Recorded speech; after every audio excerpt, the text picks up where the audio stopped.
everybody. Welcome to ITAP Awards 2019. I am the one of the nominee for ITAP Awards 2019.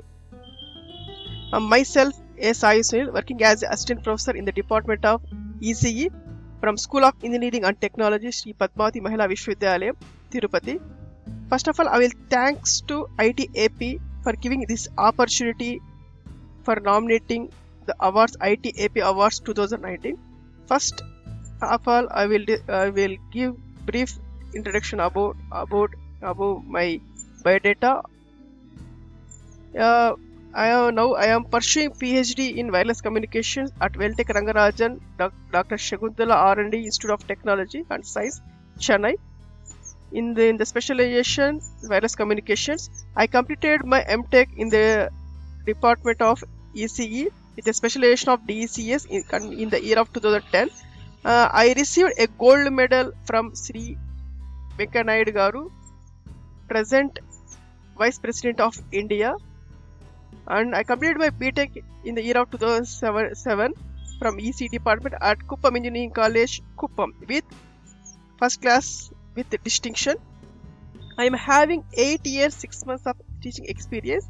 I am a life member of 2 professional memberships, that is MISTE member in ISTE and member in IETE, and till now I published papers in a SCI, Scopus and UGC approved and national-wise journals. In international journals, I published my research work in 22 journals, and national journal I published one of my paper, and papers published in international conferences 12, and papers presented in national conferences 16. I am the resource person in APHRDI for giving as a speaker, and till now I am attended numerous workshops, FTPs and courses like 20, and I have conducted one workshop related to NBA accreditation in my engineering college 1, and till I am giving a project guidance to number of BTech projects and MTech projects. The number of BTech mini projects are 12, and number of BTech major projects are 17, and number of MTech major projects are guided 8. And I received a L.V. Prasad Memorial Gold Medal in MTech in JNTU Anantapur, and I received gold medal in 10th class at Mandal level 2001. Till now I visited 2 countries, that is Philippines and Singapore, for attending international conferences. And I am in my teaching I am explaining especially in communication engineering topics. That is, till now I am dealing with the number of subjects like analog communications, digital communications, wireless communications and networks, cellular mobile communications, telecommunication networks, computer networks, and pulse and digital circuit, and likewise many more. And today I am explaining the wireless communication. Today's trend is cognitive radio topic.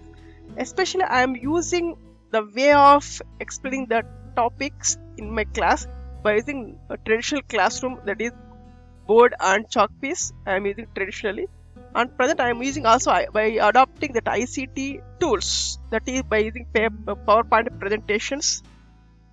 I am using PowerPoint presentations to explain some topics related to communication engineering, and I am giving assignments to the students to encourage the students in problem learning based.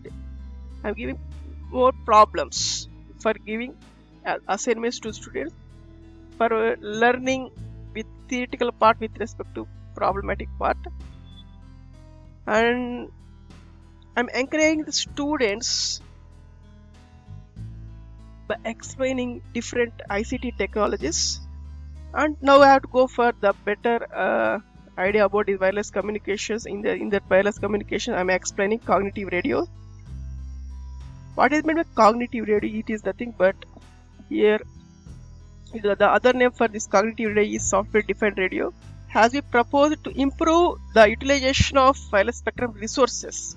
Especially the generating of the wireless spectrum is difficult, but and at the same time, after generating that wireless spectrum, Some of the spectrum is wasted presently. How to utilize the wasted spectrum by using the topic of cognitive radios, especially whenever the spectrum is free, at that time that is called as the spectrum holes. I am explaining this topic by the simple diagrammatic form. The first one have here two users. I had assumed that LU and CR. The LU nothing but licensed user, which is before using that frequency spectrum, first we have to take the permission from government authority, that is about licensed users part. CR, without, whenever the licensed users are free, that thing, but the spectrum is free, at that table the cognitive user enter into the licensed user and temporarily take that spectrum and utilize that one. That is about cognitive radio system. Here there are main four functions of this cognitive radio spectrum. That is spectrum sensing, spectrum management, spectrum mobility, spectrum sharing. Spectrum sensing, whenever the licensed users are free, nothing but the spectrum is free, at that time the unlicensed user enter into the licensed user and take the free spectrum. That is about spectrum sensing.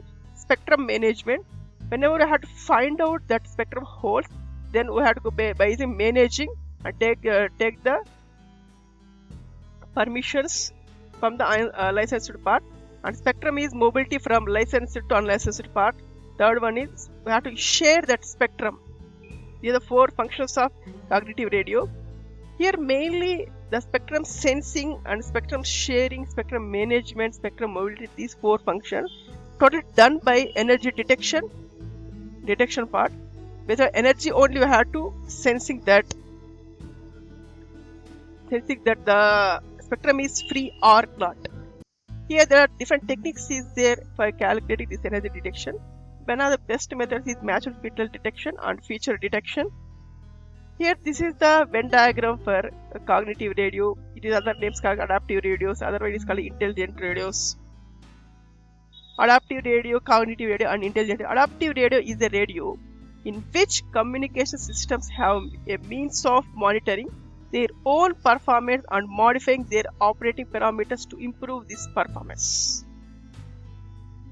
Second one, cognitive radio. Cognitive radio is a radio in which communication systems are aware of their internal state and environment, such as location and utilization of RF frequency spectrum at that location. The last one is intelligent radio. Intelligent radio which allows the cognitive radio to improve the energy detection performance. The most significant components which we are using in cognitive radio are detection, CR transmit power, radio channel, CR system performance and practicability. What are the challenges of power control in cognitive radio system? Recognize the presence of licensed system. The second one is operate without assistance from licensed systems. Third one is seek unused spectrum over a wide frequency range. These are main three challenges of power control in cognitive radio system. Here, presently mainly we are using this cognitive radio by using the algorithm name is cognitive radio power control algorithm. That is the top cooperative cognitive radio power control algorithm. Here in this cooperative CR network having number of licensed spectrum, licensed user, number of CR transmitters is there. Whenever licensed is free, at that time the CR can transmit power and reaches up to, whenever the spectrum is free, then only have to receive the signal from licensed. This is about cooperative CR network, right? This is about some part of my topic I will explain. This is useful for my nomination in ITAP Awards 2019. Finally, once again I am giving thanks to ITAP Awards jury committee, right? Thanking you. Namaste.